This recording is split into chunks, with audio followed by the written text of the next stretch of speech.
Alright, howdy y'all, welcome back to Luke's Homebrew.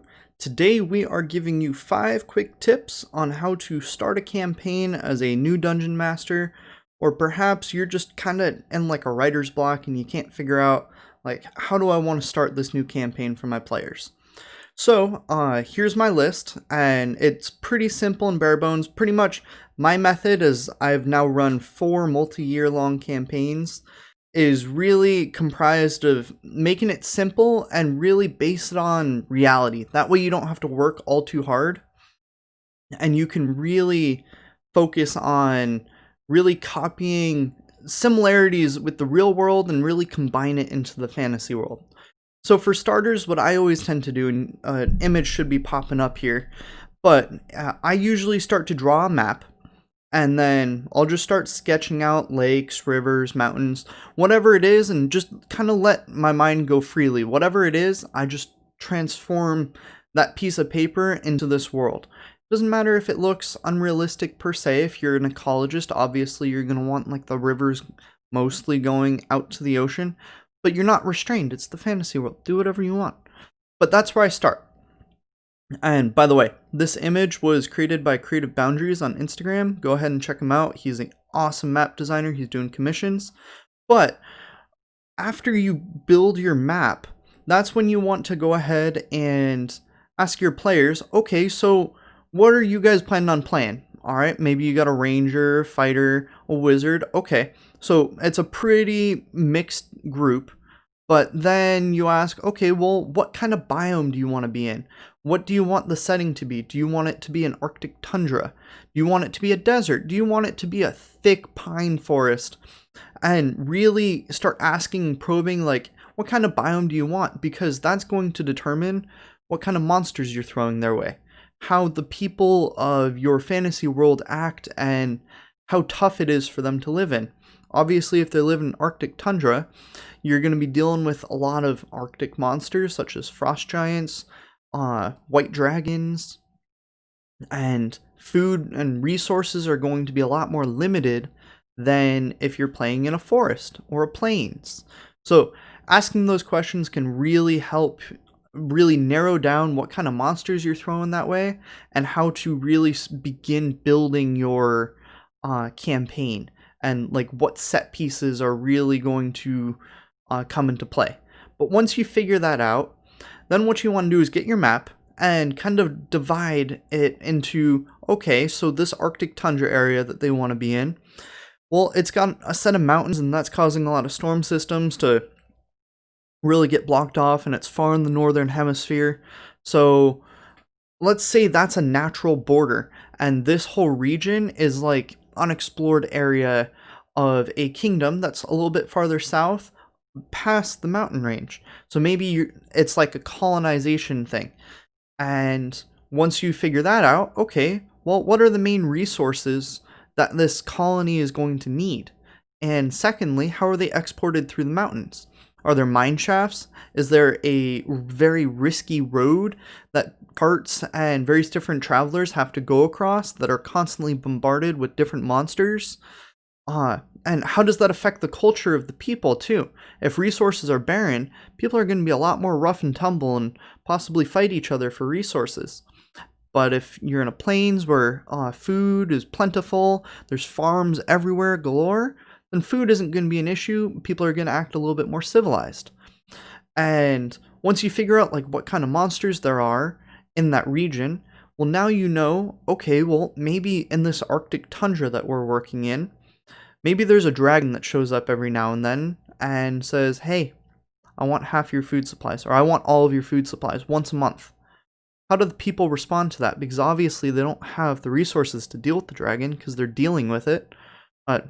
Like kill it, because they're being forced to deal with it. And why haven't they called for backup from the kingdom? Why can't the kingdom help them? So these are all questions to ask, and potentially areas for your players to really pop in, become the heroes. And then let's say, okay, well, we have this Arctic tundra colony area past the mountains. Well, what resources are the kingdom below them exporting to that colony?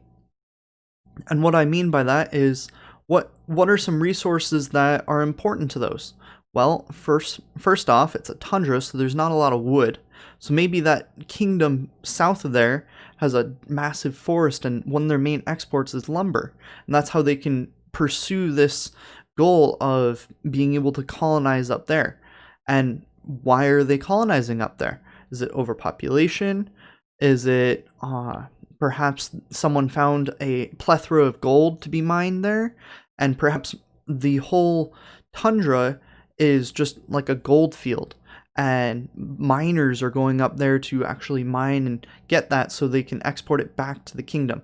These are all things you just want to think of, and I just came up with a whole campaign setting right there. You're welcome to take it, but it just takes a couple questions of asking why something is happening. What causes people to do something? Because people are very simple. And I'm not saying you're simple, but I'm trying to say, like, as a mass populace, people are very simple. We need food to survive. We need water to survive. Okay, now we're surviving. Now, what do we care about? Well, people generally care about wealth, money, gold. Okay, well, the tundra is filled with gold. We're sending miners to go get it. Very simple, but it's the backbone of the whole campaign. Now, once you get to that point, that's when you want to decide, okay, is this a high or low magic campaign? This when you go back to your players and you ask, okay guys, well, we got a wizard and a ranger in the party, so we're going to have a decent bit of magic in the party. But do you want the enemies to have a lot of magic? Do you want it to be more barbarians and like Viking-esque? Or do you want it full high magic where people are using, like, the actual miners are actually high level wizards that are casting Fabricate to tear apart the gold from the gold ore and immediately turn it into gold coins? So that's something you want to ask your players, because if you're more high magic, it's going to feel a lot more steampunky, and there's going to be, I'd say, more class division between the upper classes. So there's going to be like middle class, lower middle class, higher middle class, probably an upper class, and then probably the super archmages well beyond that know all the secrets to magic. And that is something you want to consider. But in the end, there's going to be less poverty. So perhaps in our campaign, we're going to go with a little less, like maybe mid magic, leaning towards low magic, but there's definitely going to be spellcasters out there. And that's going to really affect how things are done within the economy of your fantasy world. But once you figure that out with your players, that's when you start to begin developing your first quest. That's where you want to decide, okay, where are they going to start? Well, for starters, if you're developing this colony, maybe they were shipped from the kingdom on that dangerous road. And really, like, if they're getting shipped from that across that dangerous road to the colony, then perhaps they're going to get ambushed, or perhaps another train card was ambushed and they were sent to go retrieve it and see if anyone was alive. It's okay to feel like the first 5 to 10 sessions, in my experience, are a little railroady, and that's okay. Don't fret about that. I know railroading is a very, like, talked down portion of the game, but unfortunately, your first 5 to 10 sessions are going to be terrible in comparison to everything that comes afterwards. I'm not saying they're going to be absolutely awful, no one's going to enjoy it, but it's all about building the world up. It's about the players learning different contacts. Maybe there's a foreman at the colony that they get in good with. Perhaps there's a wizard that gives them fetch quests to be like, here, go grab this item, I give you gold. Very simple. Those are all side quests that build up like friendships with different NPCs. That way the players can use them more often and communicate with them more often as they begin leveling up and becoming bigger parts of the world than they are 1st through 5th level. Because once they hit 5th level, now they're going for 10th level, and that's like things that are impacting the whole kingdom.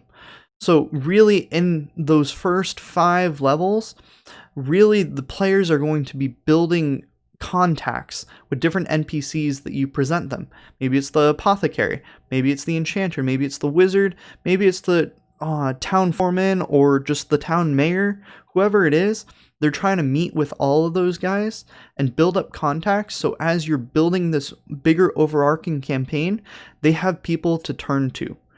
And really that's how I start a campaign. Is really I start just asking basic questions, I draw a map, and really it's just going down the list and making your world, just making explanations for your whole world. Yeah, that's all I got for you guys. I hope you enjoyed. If you did, please hit that like button down below. It really helps the channel and the YouTube algorithm. And comment if you have any further suggestions so anybody else watching this video can see them. Otherwise, have a good one. Thank you very much, and I'll catch you next time.